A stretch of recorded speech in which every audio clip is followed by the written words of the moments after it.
CPM about the short film. Okay, napaka-weird ko ng buhay ko, ano? Walang script, wala talaga.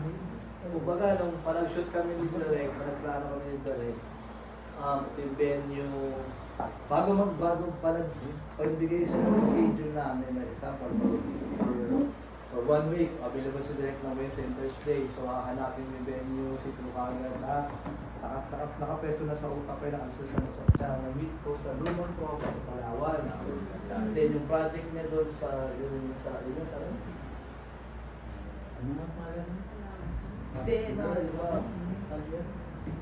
garage. Yun, basta yung garage. Yung garage shit na yun. 1 year, 2 years. Hindi ako naka-stay doon. Parang almost 1 year. 1 year, sabi ko sa kanya, Drake, pag bumukas ka naman nila, trabaho tayo. Then, after a year lang din ata yun. A year after. Huling mission ko rin yan sa ND. A year after, nagkita nga kami ng Drake. Sabi ko pa ako, ito na pa. Ito na. So, ang isang Andrew o isang artista nung araw, hanggat hindi kayo nahanap ng Sony or kung ano, different company, yun lang ang chance mo. This time, madaling sumikat. Hanggat may cellphone ka, may internet ka, kahit ako yung dudo mo, gumawa ka sa camera, gumawa ka ng kasyutan, instant viral ka na. Isang helmet company, which is the Evo helmet, tsaka yung Tingle DT. Na, sabi ko, shit, ako nga pala si Ninong Anyway, boss, meron na pala. Patingnan mo ang laptop mo. So, ito yung short film ko. Nice. Oo, kinabang ko yun. Kasi, so, gusto ko gumawa ng from the product. From Evo ba? From Evo helmet. Eh, wala akong pera. So, ginagamit ko lang yung mismong value ko, yung network ko, yung ako. So, papalala ko sa'yo, nga pala si Ninong, ito yung wish ko, ito yung nagawa ko, ito yung network, ang haba ng presentation mo, di ba? So, ang ganda lang, bila nagbumbilya yung utak ko, sabi ko, ito yung project ko. Wait, ginawa mo yan? Sabi, magkano nabot yan? Ito.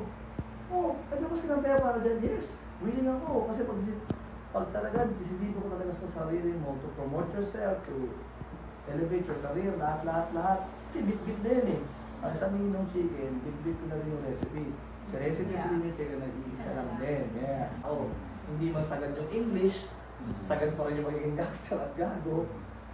Na-ending ko ng ganyan. Sabi niya sa akin,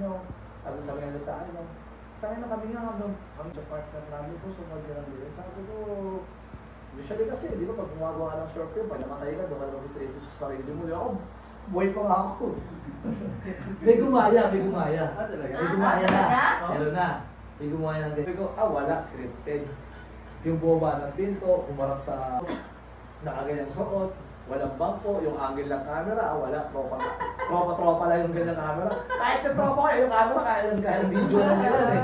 Sabi ko, wala. This December, pero feeling ko masyado ng masikip, masyado ng pressure yung pag pinilit mo.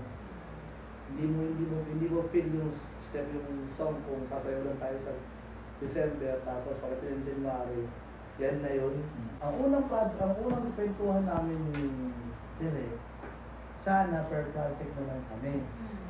Per project, pero iba-iba. May love story, may horror, may ito. Ang sabi naman niya sa akin, wag, yung lente ng camera at mata niya, iisa lang. Cut.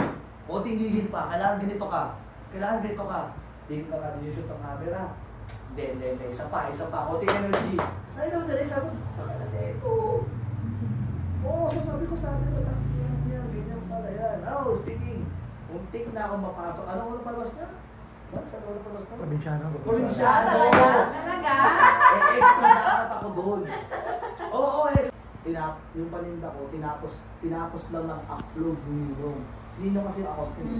Diba? So e-commerce yung webpage. Tangina yung worth, 200,000 na product ko, tinapos lang yung katatatlong araw na upload. Bakbaka lang sa organic post lang.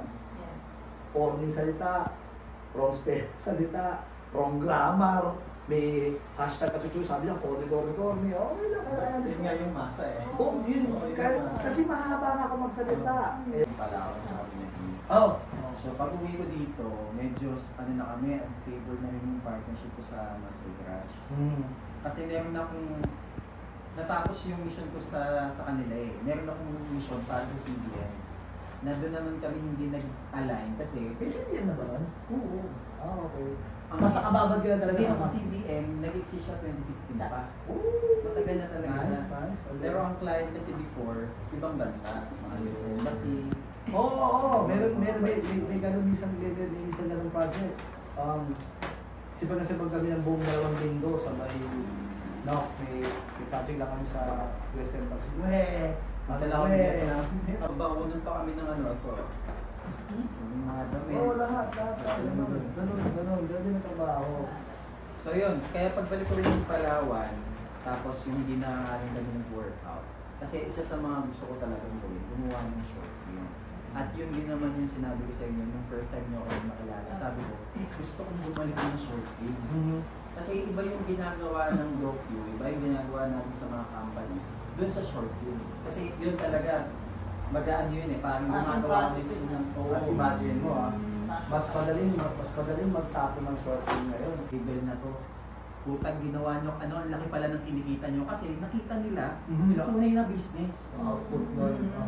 So ang daming naging independent, kaya din naging namin yan eh, parang advocacy namin na DIY. Kasi lahat tayo mag-DIY. Ngayon, nandito tayo sa part na to, na magko-collab tayo for a DIY film project. Ako, to be honest, from DIY ako. DIY? From Android to sariling timer. Oo! Lahat Mga shoot mo, no? Yes! Tsaka nasaksi ako yun kasi ako yung nag-edit eh. Tinignan ko lahat ng video, wala ano dun eh. Baga parang makikita mo yung evolution eh. Oo. Hindi nung nakamotor pa oh.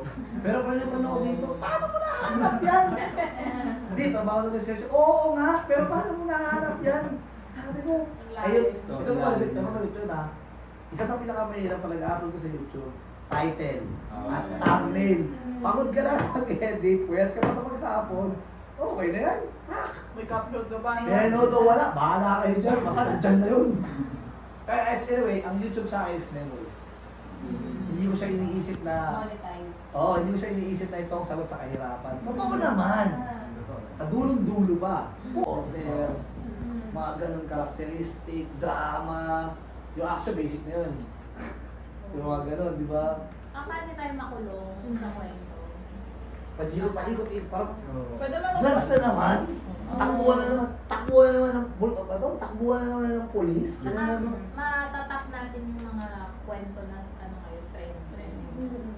Pero yung po, actually, 6 months ago wala pinapahal. Parang, tayo bang putok po? Sa barkada pa lang, hindi wala maniniwala. Ulul! Alam mo yung wide shot na parang litong-lito ka, hindi mo alam yung gagawin mo. Yeah. Tapos naisip kong artista si Alex Nixon. Ah.